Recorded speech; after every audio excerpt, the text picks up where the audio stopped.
La femme la plus mystérieuse du dirigeant de Dubaï, Hind Al Maktoum, a toujours vécu dans un luxe incroyable. Leur mariage est entré dans le livre Guinness des records comme le plus cher de l'histoire. Mais sa vie ne semble parfaite qu'à première vue, car en 44 ans de mariage, presque personne n'a vu cette femme. Et récemment, le cheikh Mohammed a montré pour la première fois une vidéo exclusive avec son épouse. À quoi ressemble-t-elle vraiment? Pourquoi a-t-elle été cachée pendant presque un demi-siècle? Quel secret cache la première dame de Dubaï? Et pourquoi ne faut-il pas envier sa richesse? Regardez jusqu'à la fin. Nous vous montrerons ces images rares et vous raconterons des détails choquants de sa vie. Commençons. Hind n'a pas choisi cette vie. Elle est née dans l'ancienne famille Al Maktoum, la même famille qui gouverne Dubaï depuis plusieurs générations. Elle est la cousine du cheikh Mohammed. Dans ces familles, les mariages se font à l'intérieur de la dynastie pour préserver la pureté du sang royal. Au moment du mariage, elle n'avait que 17 ans et lui en avait déjà 30. Mohammed avait déjà une fille avec une femme libanaise dont il s'est séparé peu après la naissance de l'enfant. Hind n'avait pas le choix. De tels mariages étaient une pratique courante dans leur dynastie. 1 an après le mariage, elle a donné naissance à son premier enfant. Et ensuite, a commencé ce qui allait devenir la plus grande épreuve de sa vie. Au cours des 20 années suivantes, Hind a donné naissance à 12 enfants. Elle accouchait chaque année, ne faisant une pause qu'une seule fois pendant quelques années. Mais le plus incroyable, c'est qu'elle a même réussi à accoucher 2 fois la même année, en janvier et en décembre. C'est difficile à imaginer. Et vous, accepteriez-vous cela? Porter et mettre au monde un seul enfant est déjà une épreuve sérieuse pour n'importe quelle femme. En avoir 2 ou 3, c'est déjà un véritable exploit. En avoir 12 presque sans arrêt demande une force physique et émotionnelle incroyable ou une acceptation totale de son destin. Pouvait-elle imaginer un tel avenir lorsqu'à 17 ans, elle a épousé le cheikh Mohammed? D'ailleurs, récemment, le dirigeant de Dubaï a montré une vidéo exclusive avec son épouse. Sur ces images rares, elle a environ 17 ans, de longs cheveux noirs, un visage jeune.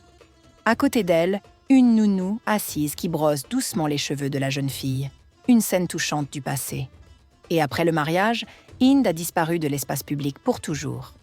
Mais pourquoi cela est-il arrivé? Pourquoi la femme la plus importante de cette famille royale est-elle cachée des caméras et du public pendant tant d'années?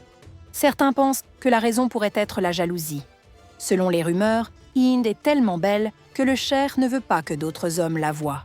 Les rares personnes qui l'ont vue en vrai disent que son fils, le prince Hamdan, ressemble incroyablement à sa mère. Imaginez à quel point une femme doit être belle si son fils est considéré comme l'un des hommes les plus attirants du Moyen-Orient. Cependant, peut-être est-ce simplement une question de tradition. Dans les familles royales et orientales conservatrices, l'épouse aînée du dirigeant est rarement montrée aux étrangers. Dans la culture islamique, cela n'est pas vu comme une restriction, mais comme un signe de respect et de statut élevé. Plus la vie d'une femme est privée, plus sa position est haute. Mais que cache encore le destin de Hind Al Maktoum? Et pourquoi ne faut-il pas envier sa richesse? Son long parcours de mère n'a pas été la seule épreuve de sa vie. Au fil des années, le cheikh Mohammed a eu plus de 6 épouses officielles. Personne ne sait combien d'épouses non officielles il a eu. Selon la loi islamique, un homme peut avoir jusqu'à 5 épouses en même temps. Et le dirigeant de Dubaï a utilisé cette possibilité. Toutes les épouses étaient étrangères, une Allemande, une Libanaise, une Turque, une Grecque et une princesse jordanienne. Elles étaient jeunes, belles et instruites. Elles donnaient naissance aux enfants du cheikh en même temps que Hind. Et toutes devaient accepter cela comme normal, comme une partie des traditions et de leur position. Mais ce qui est intéressant, c'est que les autres épouses s'arrêtaient à 2 ou 3 enfants. Hind en a eu 12. Était-ce vraiment attendu d'une femme de sang royal? Peut-être que les autres épouses n'avaient tout simplement pas le temps d'en avoir plus, car le cheikh divorçait d'elle. Mais 12 enfants biologiques, ce n'est pas tout. Quand le cheikh divorçait d'une autre épouse, ses enfants étaient généralement confiés à Hind pour être élevés. Selon ceux qui étaient proches de la famille, elle accueillait ses enfants avec joie et ne faisait jamais la différence entre les siens et les enfants adoptés.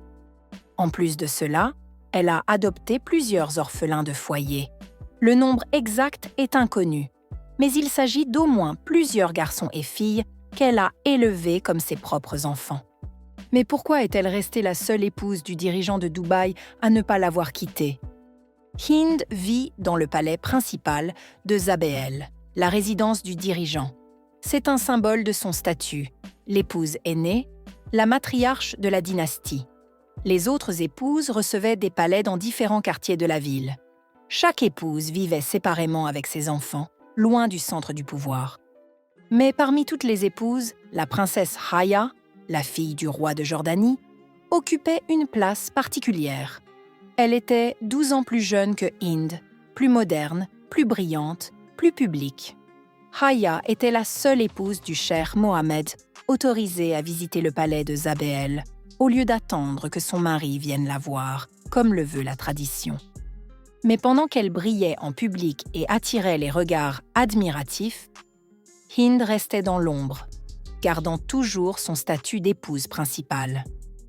Et lorsque Aya a divorcé du dirigeant de Dubaï, Hind est restée la seule. Peut-être aurait-elle voulu partir aussi, mais elle ne le peut pas. Ou peut-être que les traditions dans lesquelles elle a grandi ne lui permettent même pas d'y penser. Qui sait?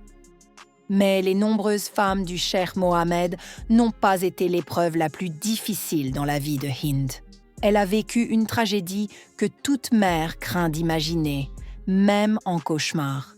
Elle a perdu son fils aîné, Rachid, qui devait devenir un jour le dirigeant de Dubaï. Mais même après tous ces coups du destin, Hind ne s'est pas brisée. Au contraire, elle a transformé sa douleur en une force qui change la vie de milliers de personnes. L'invisibilité ne signifie pas l'inaction. Elle a lancé un vaste programme appelé Dubai Weddings, qui aide les jeunes couples émiratis à organiser un mariage digne. Dans leur société, les mariages sont traditionnellement très chers et somptueux. Tous les jeunes couples ne peuvent pas se le permettre sans s'endetter. Maintenant, grâce aux fonds de Hind, l'État paie les salles de fête et couvre une grande partie des dépenses. La première année du programme, plus de 700 mariages ont été célébrés, 3 fois plus que d'habitude. Pendant le mois sacré du Ramadan, le fonds caritatif de Hind a collecté et distribué plus de 15 millions de portions de nourriture aux familles dans le besoin. Elle finance la construction de mosquées dans tout le pays, paie le pèlerinage à la Mecque pour ceux qui ne peuvent pas se le permettre et soutient des hôpitaux, des écoles, des orphelinats et des programmes éducatifs. En 2024, elle a reçu le titre honorifique de personnalité islamique de l'année. C'est l'une des distinctions les plus prestigieuses et respectées du monde musulman. Son visage est caché du monde, mais les actions qu'elle accomplit sont visibles de tous. La première dame de Dubaï est profondément respectée et aimée par les habitants de l'émirat. Elle a partagé avec son mari la joie et la douleur, a traversé toutes ses nombreuses relations et mariages avec d'autres femmes. Elle vit dans un palais luxueux et aujourd'hui, ses enfants gouvernent l'émirat. Et d'ailleurs, le prince héritier, le cheikh Hamdan, a nommé sa fille nouveau-née Hind, en hommage à sa mère. Mais peut-on dire que sa vie est heureuse? Voudriez-vous vivre ainsi? Écrivez votre avis dans les commentaires. Abonnez-vous à la chaîne et laissez un like si vous avez aimé la vidéo. À très bientôt.